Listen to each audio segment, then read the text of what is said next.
Ciri-ciri orang yang punya jin korin apa ya Ustaz? Semua orang punya jin korin berdasarkan hadis Nabi SAW yang ada di dalam Sahih Muslim. Ma minkum min ahadin illa waqad wukila bihi qarinuhu minal jinni. Tidaklah salah seorang di antara kalian kecuali ada korinnya dari bangsa jin. Korin itu apa sih? Korin itu pendamping, soulmate, sesuatu yang nggak akan pernah terpisahkan. Jadi dalam bahasa Arab itu ada beberapa ungkapan, ada beberapa istilah, ya, istilah kata yang menjelaskan tentang sesuatu yang mendampingi manusia. Ada sadiq, ada sahib, ada rafiq, ada anis, ya, ada nadim, ada zamil. Nah, tingkatan tertingginya adalah qarin. Di mana qarin ini, ya, ketika semua ungkapan pertemanan sahabat yang sedekat apapun dengan kita, pasti kita punya masa-masa privasi yang sahabat kita ini nggak bisa ikutan. Contohnya ketika ke toilet, ke kamar mandi, kan sahabat kita nggak mungkin ikut masuk juga kan bersama kita. Tapi korin nggak ada masa privasi bagi mereka. Kita masuk ke toilet, mereka ikut. Kamar mandi mereka ikut. Mereka makan, nah kita makan mereka juga ikut. Bahkan mohon maaf, saat lagi malam pertama dengan pasangan itu juga mereka ikut. Sahabat sedekat apapun kan nggak ada yang ngikut, nggak mungkin juga kan. Nah, sahabatnya menikah ikutan masuk kamar pengantin, tapi korin mereka ikut, makanya disebut korin, sesuatu yang melekat dan nggak bisa terpisahkan. Kemudian waktu itu Ibunda Aisyah tanya kepada Rasulullah, wa iyyaka ya Rasulullah, apakah demikian juga dengan engkau? Engkau apakah memiliki korin juga wahai Rasul? Kata Rasulullah, wa iya ya, demikian juga dengan aku. Illa annallaha a'anani alaihi fa aslama. Akan tetapi Allah Ta'ala itu telah menolongku dari si korin ini, sehingga korinku telah masuk Islam.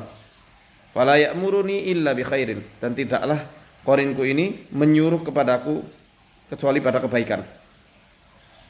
Ini mukjizat dan khususiahnya Rasulullah yang menjelaskan bahwa setiap korin manusia semuanya itu selalu memerintahkan kepada keburukan dan kemaksiatan, kejahatan.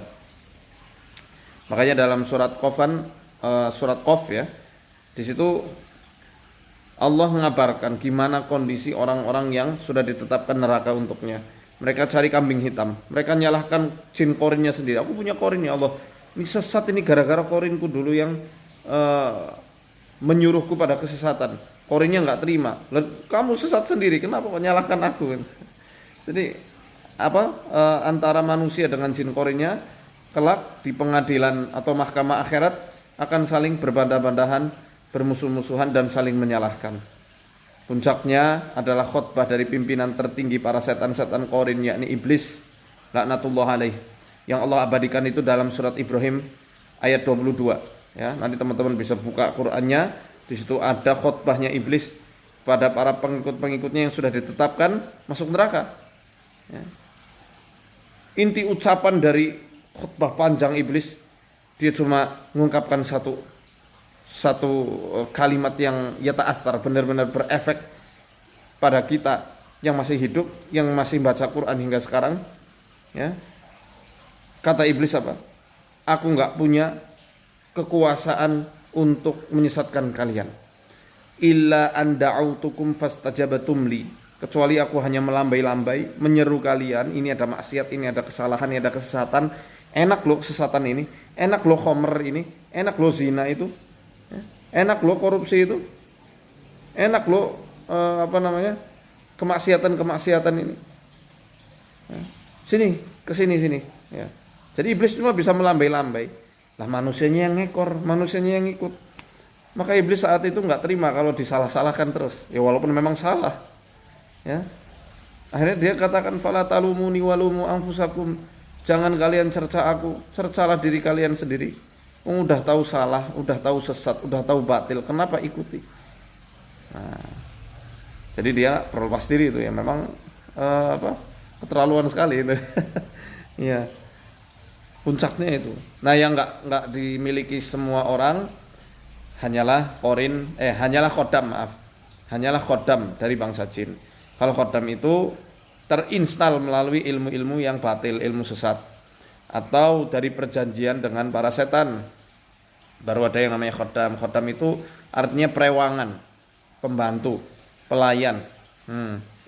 Kenapa kok mau melayani? Karena manusia-manusia ini biasanya melakukan sihir, melakukan segel-segel tertentu, kosam apa namanya, sumpah-sumpah tertentu atas nama iblis, ya, sumpah setia, janji setia, hingga nanti ada ifrit, ya, golongan kasta jin yang tertinggi ini yang nanti akan menaklukkan setan-setan yang kroco, ya, itu baru khodam. Nah, korin ini apakah cuma jin? Enggak, korin juga ada dari bangsa malaikat. Mereka yang disebut malaikat korin yang suka membisikkan pada kebaikan, mengilhami manusia supaya berbuat kebaikan, ketakwaan dan keimanan. Demikian juga mengabarkan ru'ya, kabar gembira melalui mimpi dari Allah. Itu ada korin dari malaikat. Tapi korin malaikat ini tentu kita nggak bisa komunikasi ya sama korin jin maupun malaikat. Ini yang saya katakan bahwa jin korin nggak bisa diruqyah, nggak bakal bisa. Dia hanya bisa ditaklukkan dengan kecenderungan manusia yang kalau dia cenderung pada ketaatan, maka dominasi setan korin ini akan melemah. Jin korin punya pasukan, yakni setan-setan was-was yang suka menyelinap di hati manusia, dan mereka semua berjalan-jalan di pembuluh darah manusia. Ya, Nabi SAW bersabda, Inna syaitana yajri min ibni adama majrad dam. Sungguhnya setan itu berjalan di tubuh manusia melalui pembuluh darahnya. Semoga bisa dipahami. Wallahu a'lam bishawab. Arsyadani Allah ayakum. Assalamualaikum.